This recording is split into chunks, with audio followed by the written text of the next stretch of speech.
and welcome to my book journey. Today I'm going to be talking about my Journey Through Time historical fiction reading challenge for the year, and specifically for the prompt of the upcoming month of June. And so I will put it up here. This is the prompt that I have for everyone to, if you are following along on this reading challenge. So this one is one that's kind of near and dear to me because I love reading books, historical fiction books set in World War II. But for this challenge, I'm doing both World War I and World War II books, historical fiction that you can read. And I have quite a few books here on my table here that I'm just going to quickly go through them. These are all books I've already read. I do have a ton of books on my bookshelf that I have been collecting over the years of, thrift stores and library sales and things, of books that are set in World War II. So I have a lot that on my TBR to read too. So, and I haven't quite decided. I know I'm going to try to read more than one.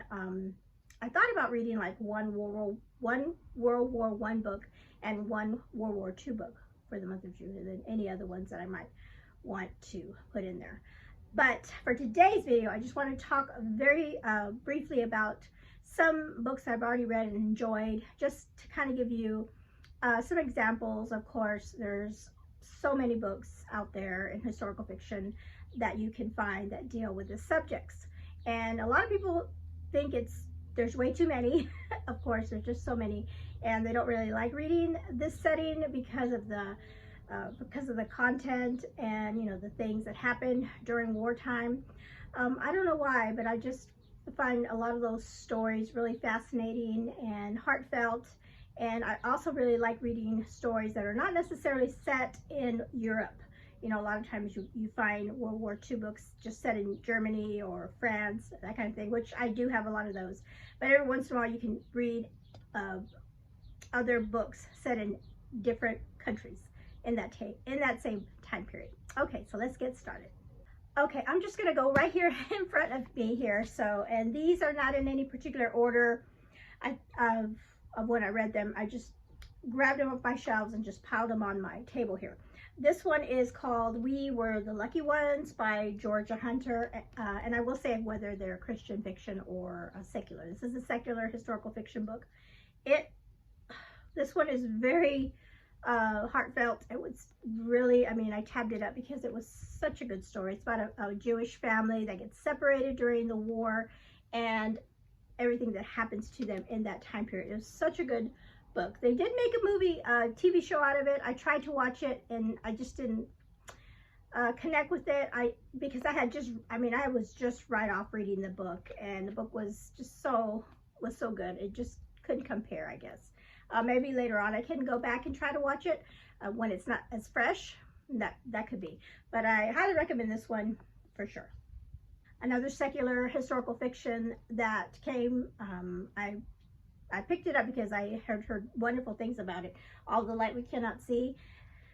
This one is another one that is very emotionally driven. It's a story of a couple different people. A young woman, a young blind girl and her father, and then a German soldier. And you kind of watch as their stories begin in separate locations, and then eventually they do meet. And I was wondering about that. I was like, are they ever going to see each other? Are they going to connect, these two characters? I tabbed it up quite a bit. It was really great. I really love the writing style. Anthony Dorr, I think that's how his name is. But yeah, it was an emotional ride for sure. This is another favorite, another 5-star read for me, Beneath a Scarlet Sky. This one's based on a true story of a young man, Pino, and this is an example of one, well, it's still set in Europe, but it's in Italy, and his life during the war and everything he went through. It is a chunker, but it really reads fast because it's so much is going on with him in his life, and it's just a heartbreaking story, really. I mean, all of these, like I said before, the war, you know, it just takes a toll on human life and human experiences and within families and everything that people go through. But this one really good. Is the author is Mark Sullivan, and I would love to read another book by this author.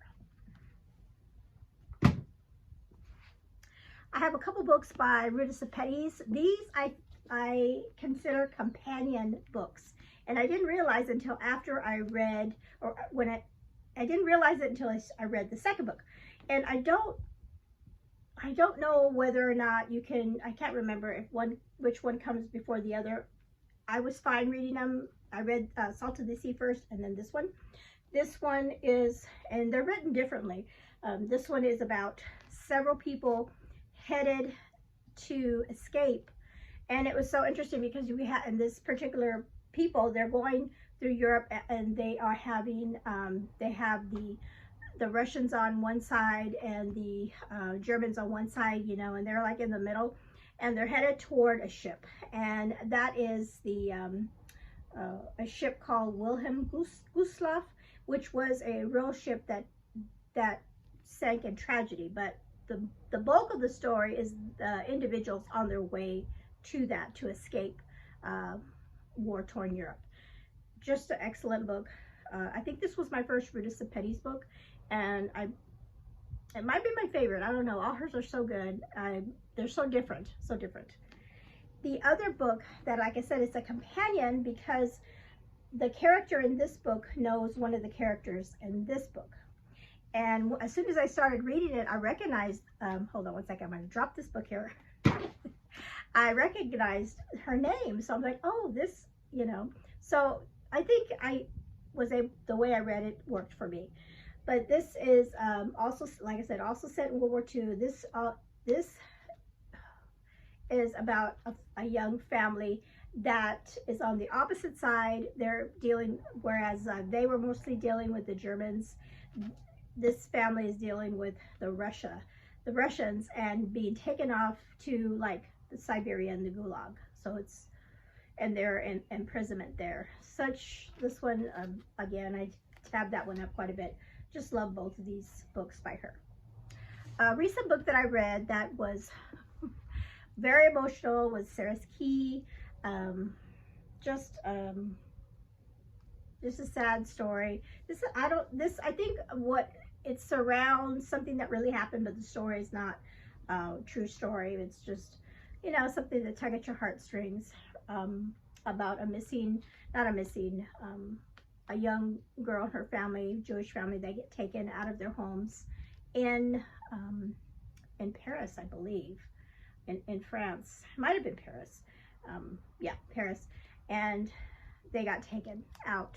And it was really interesting because it wasn't the Nazis or the Germans that did it to these French citizens. It was the actual French government. So it was like a scar, really a bad scar on the French, on their history. This is another book that is set in a different place. This is the Guernsey Literary and Potato Peel Pie Society. It is I read this for Epistolary January because it is all letters, this book, and this one was really good too. I really enjoyed the story. So we see it, where are they at? They are on, they're in Guernsey, and it's like an island, yes, right? So they are on an island off the coast of England, and so they're dealing with, you know, the whole war situation as well, and books and the lack of them, and that kind of thing. But the story is really sweet. This group that gets together to kind of just help each other through this time period, but it's really good. I read The Secret Society of Salzburg by Renee Ryan.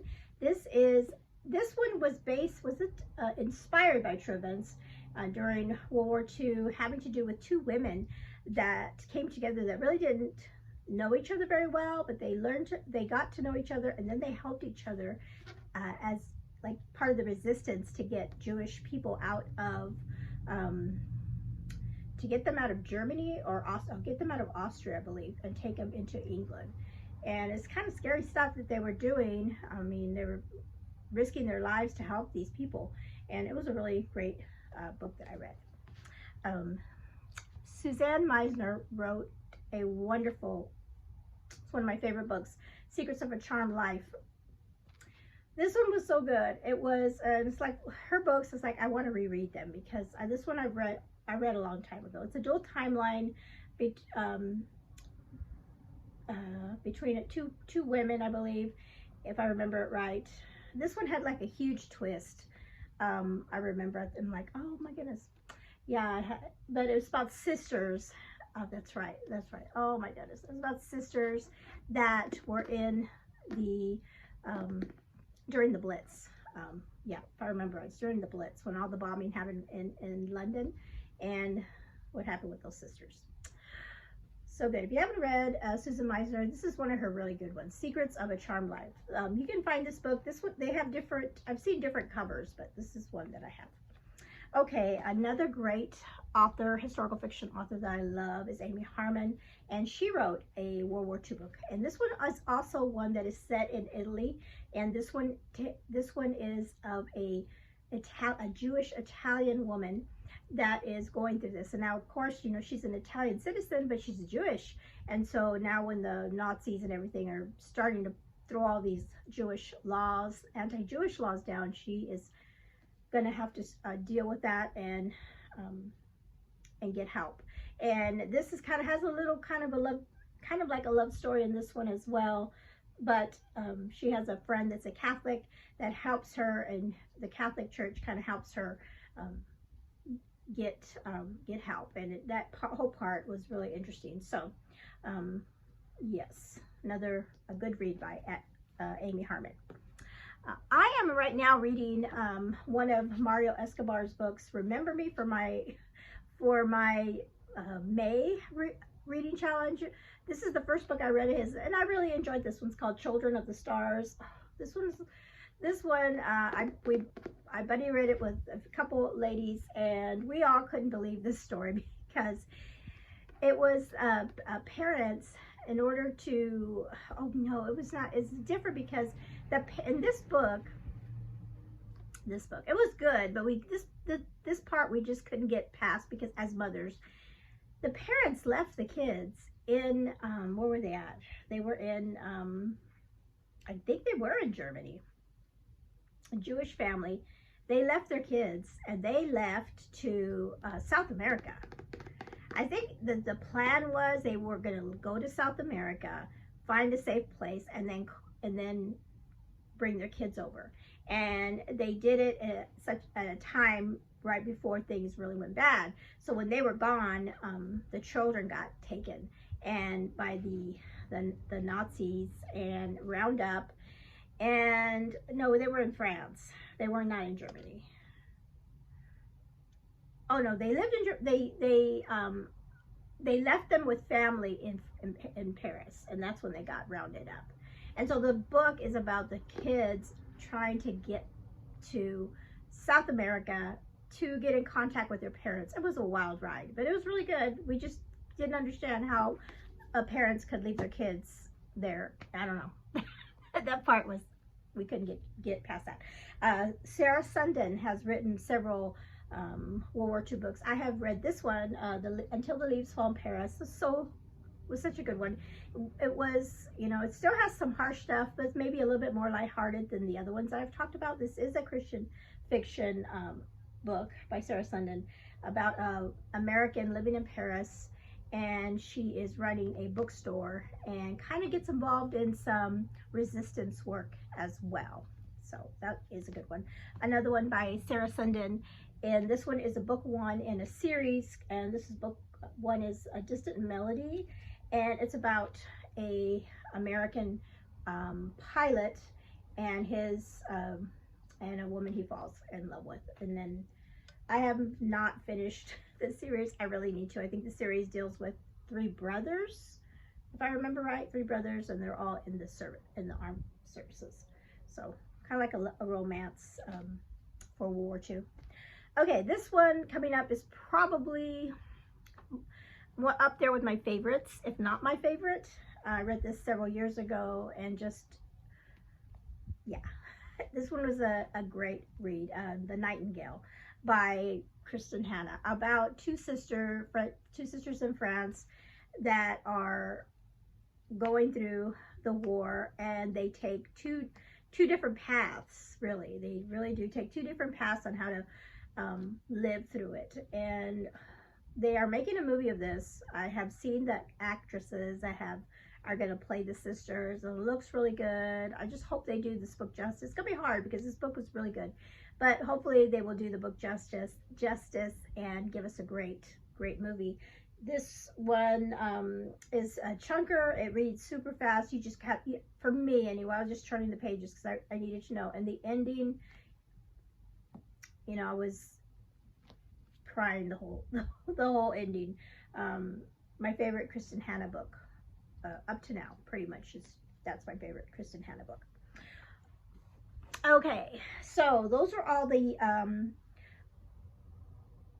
books that I have written, not all of them. I also have some, if you don't want to read anything that, like I said, some of them are a little more hard-hitting than others. I do have some middle grade and young adult books that also deal with World War II, and you could pick those up. Those are historical fiction books that are just as good.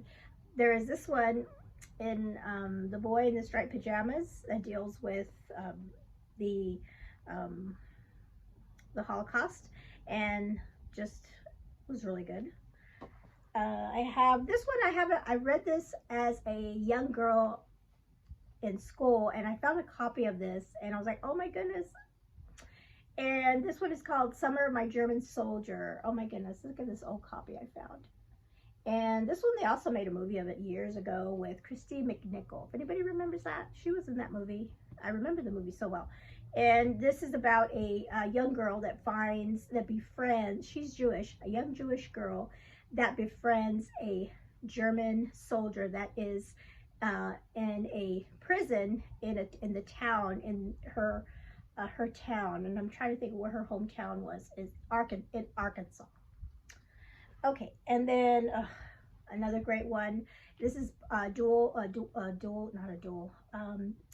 two books in the series, A War That Saved My Life by Kimberly Brubaker Bradley. And this has to do with the children that are relocated out of London and taken to farms. And this little girl, her family situation was horrible, and so the place that they took her to turned out to be, you know, better than at home. Lois Lowry's Number of the Stars is another middle grade book that was so good, about a family helping Jewish family make it out of Germany, or out of Denmark, I think. Yeah, Denmark. So good. The Boy on the Wooden Box. Oh, this one was a hard one. This would be on the harder side of a read. Just the things, because this is based on a true story, so the things here are really, really hard, emotional, and then we have, I will put Night with that one, based on a true story. Their experiences horrific, going through as the Jews are being taken and put in the prisons, just horrible situations.